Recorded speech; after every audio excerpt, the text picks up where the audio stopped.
अस्सलाम वालेकुम। मेरा नाम गुलशेर है। आज मेरा मौजू है पाकिस्तान के सहरा। पाकिस्तान के सहराओं में सबसे पहले आता है सहरा थर। सहरा थर पाकिस्तान का सबसे बड़ा सहरा है, जो कि सूबा सिंध के मशरकी हिस्से से लेकर पंजाब के जनूबी मशरकी हिस्से तक फैला हुआ है। सिंध से मिले हुए भारतीय सूबे राजस्थान में ये सहरा आगे तक चला गया है। इसका शुमार दुनिया के चंद बड़े सहराओं में किया जाता है।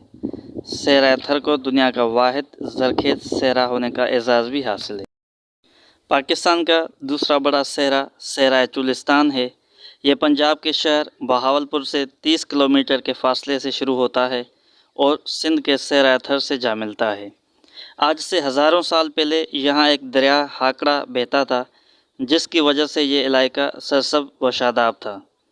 इस दरिया के किनारे कई बस्तियाँ आबाद थीं। बाद में यह दरिया खुश्क हो गया और रफ्ता रफ्ता ये इलाका सहरा में तब्दील हो गया।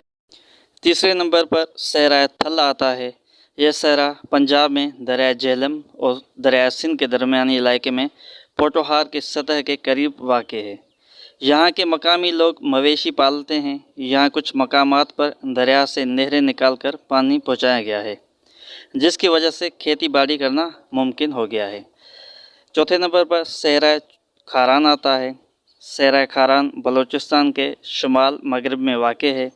बलूचिस्तान से मिली हुई ईरान की सरहद के अंदर यह सहरा आगे तक चला गया है। इसे मकामी लोग रेत का सहरा भी कहते हैं। सहरा खारान में तेज़ हवाओं से ऊंचे नीचे रेत के टीले बनते बिगड़ते रहते हैं।